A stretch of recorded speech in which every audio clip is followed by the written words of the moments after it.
In this video, we're gonna be turning stair treads into pocket knife trays. And I finally get to tell y'all about this top secret bit that we've been working on for months now. And my spindle dies. And I permanently delete my Patreon. Yeah, 2024. But let's go back to a very naive young Hamilton who's talking about stair treads. I just bought this from Lowe's.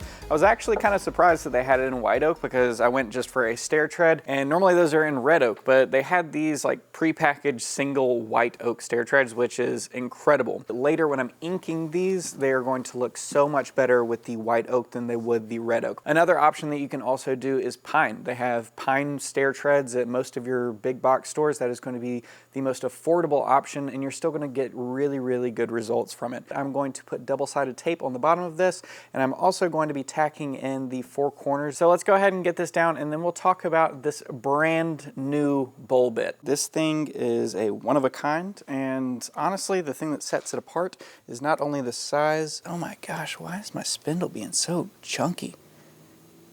For some reason, it is just being stiff as can be right now. And the only thing that I can think of is that last night it froze, so maybe like the grease in here froze. So frustrating. So of course I just ran Spindle CW, and it's like moving a little bit. It's like trying to, but that is not, I don't know. It's not reliable enough for me to be able to use. So I guess at this point, the only thing to do is remove the spindle and then put a Makita in there. And I guess I've got to get like an extension cord for that. Oh, why doesn't this stuff just work? It's gonna be a fun video. Welcome to the year of CNC. I have contacted PWN support. They were right on it, and they're sending a new spindle out, which is pretty cool. Oh my gosh. What is with these? Why is everything happening today? I got the best deal at Lowe's today. There was a $1,400 sliding door that was special ordered. Somebody had returned. They marked it down to $300 and something, and then I offered them $200 and they took it. Now I get to close in the laser room, and I get to put in a mini split unit thanks to Mr. Cool, who sent one out that's been sitting in there forever because I've been waiting on a door to close up that space. So that's something really cool that happened today. So, you know, I think it just kind of evened out with this. Don't know why this isn't moving. Got a big door for really cheap today. Really don't want to get my impact driver, but I think that's where we're going.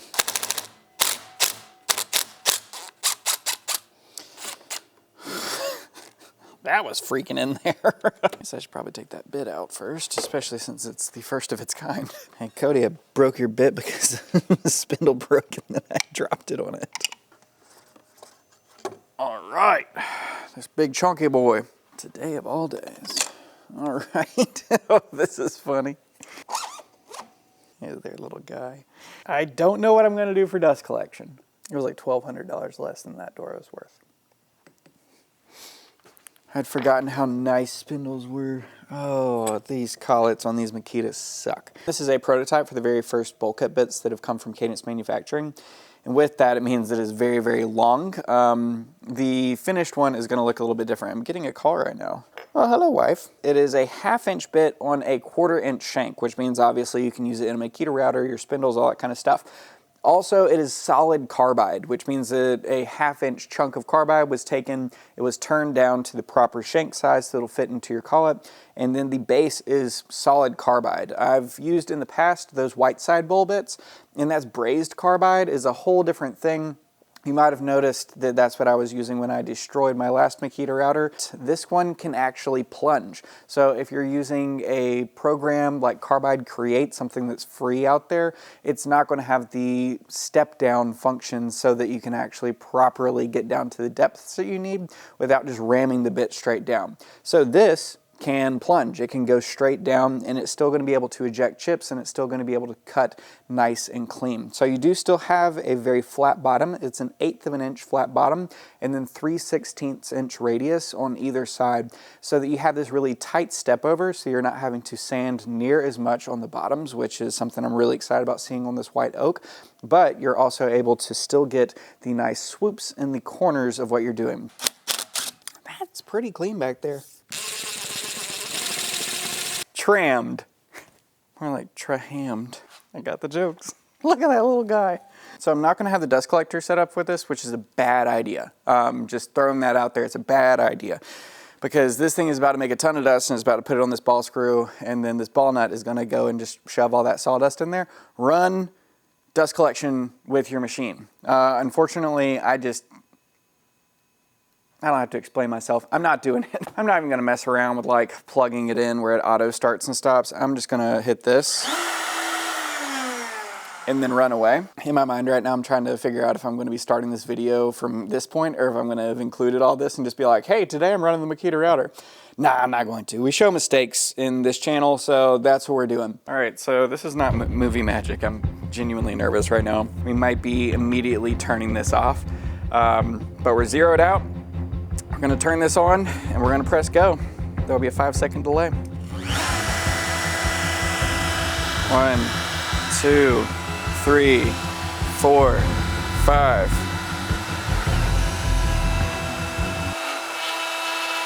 This is the perfect time for me to tell you about CNC with Me. CNC with Me is the all-inclusive CNC project membership. Each week when a new project is posted to my YouTube channel, you get the custom-made files and exclusive formats with extensive build instruction and toolpathing guides. Beyond that, I'll be having a live Q&A session about each and every project for any follow-up questions that you might have. And finally, I'll be hosting live webinars targeted on the business side of being a maker. Topics like product brainstorming, getting your products into stores, and creating product listings that actually convert. CNC with Me is something that has never existed before, bringing exclusive product designs, insider tips and tricks, community giveaways, and live support all in one place. Joining in January 2024 makes you a founding member. I'm a big believer in honoring the people who've supported me along the way, which means that not only you'll be grandfathered into the very best pricing that will ever exist for CNC with Me membership, annual members will get every single one of my CNC files that I've put up for sale until now. Yes, all of them. And on top of that, a few of my friends have thrown in some fun files that will be an added welcome gift. Thank you very much to my CNC amigos. You don't have to CNC alone. CNC with me.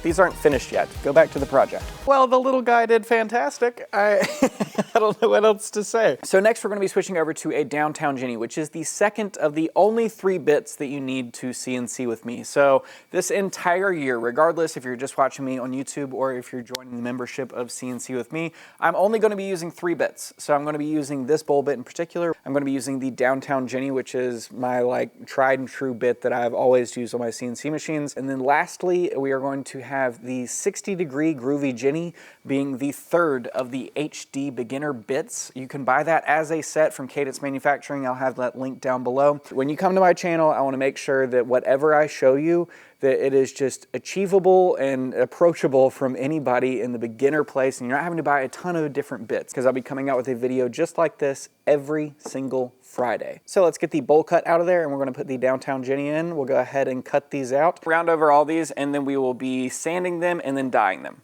What I have right here is mystery G-code, which means that Mitz, who has been doing all of the file preparation for all the people in CNC with me, he is sending me over mystery files, which I'm going to be plugging in here. I'm not going to look at what it is generating, and then we're going to be running the machine. And I don't know what we're about to make, but me and Mitz are really excited about this, and it's kind of like the first time we're doing this, so I don't know what's about to happen. So let's just go ahead and plug this thing in, zero it out, and see what Mitz has in store for us. No safety, no injury. No safety, no injury. Hearing protection is a sound investment. Good judgment comes from experience. Experience comes from bad judgment.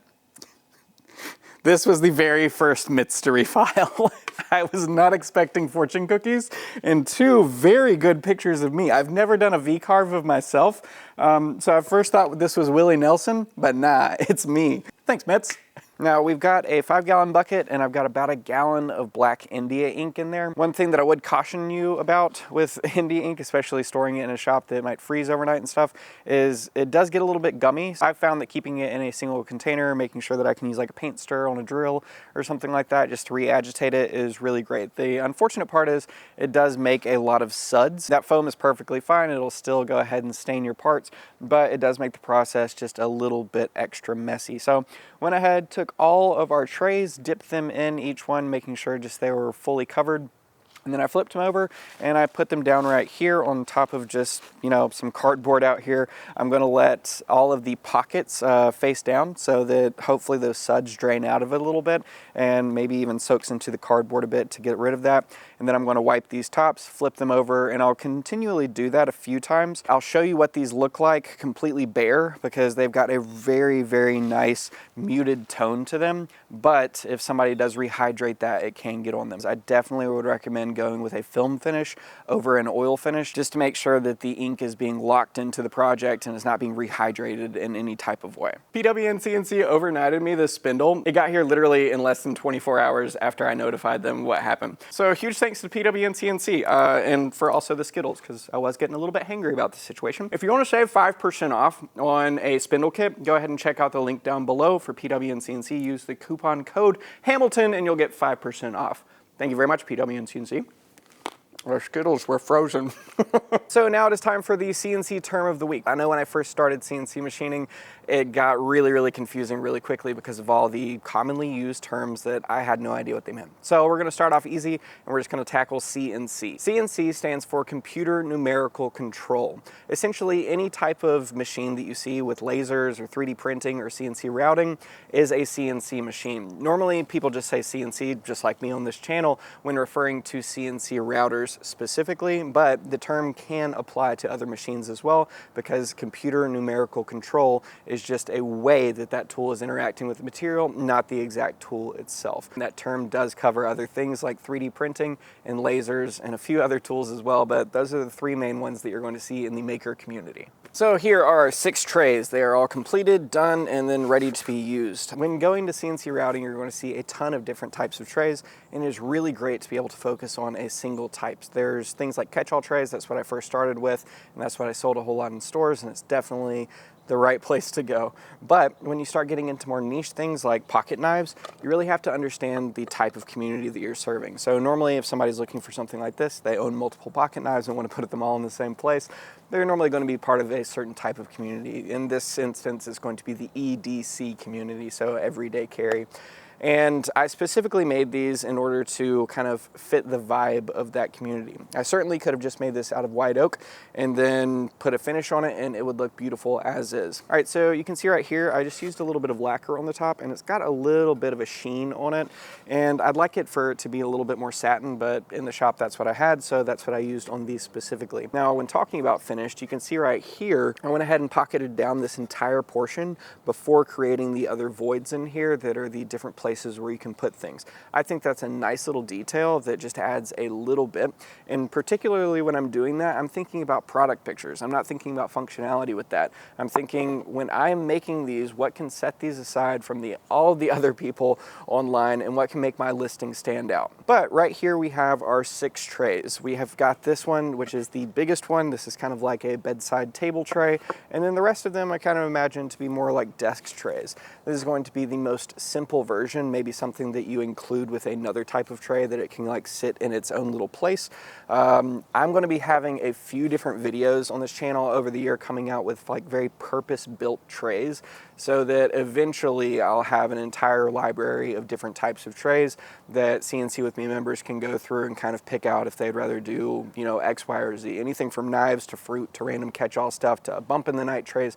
Everything that you can imagine, the year is really going to build out that complete list. Obviously, these things can be scaled and you can add in things and move these different pockets around. Every single one of these pockets that you see right here are different sizes so that you can mix and match them and kind of align them the way that you need to if you're looking to get these. These files will be available in CNC later. As always, I sell the SVGs and you can do all the tool pathing yourselves. But if you're looking for even more information on them, I will be having the SVG as well as the Carveco and the Vectric files available on CNC with Me with a tool pathing video where I step-by-step am going over in Carveco Maker Plus. I'll be doing a live Q&A about this specifically if anybody has any questions about, you know, pricing or where to sell them or just taking product pictures, anything in between. So I hope to see y'all over on CNC with Me. Right now, January is the time to sign up because it is founding month, and if you sign up during January, you'll be a founding member. Those who sign up for annual membership during January will be getting every single CNC later file that I have on sale right now, And I have got some CNC friends that have included some really fun files as well, just as an added bonus. If you've been around the channel for a long time, you know that I really just wanted this to be a fun atmosphere, especially with starting with Make Timber all the way back in 2022 and what I did with that. I had a blast doing that, and that's what I really want 2024 to be, is just continual new projects all the time. So if you notice right here, normally this is where my Patreon members get shouted out, which they are right now, but I'm shutting down Patreon. So anybody who wants to support me can easily do so through CNC with me, and there's a ton of different ways over there and different options for whatever you're comfortable with, but I really wanted to be able to change things around and start offering things to the people that were supporting me. I cannot thank everyone enough who has been supporting me over on Patreon. It really has meant so much to me. And after 2 years of YouTube, I've finally been able to get to a place where I understand what people are consistently asking for, and being able to provide that in a single place where people can help each other learn and grow. And I can interact with y'all in the ways that I think are going to be most helpful and most impactful for your CNC journey and business. I am so freaking excited about 2024. I've been working on this for so long. Next week I've got a woodshop project, and old Mitz, who is making the Mitz story files, has knocked it out of the park with these. He's taken a design in my mind and he's made it, and I'll save all that for Friday. See you later. Bye.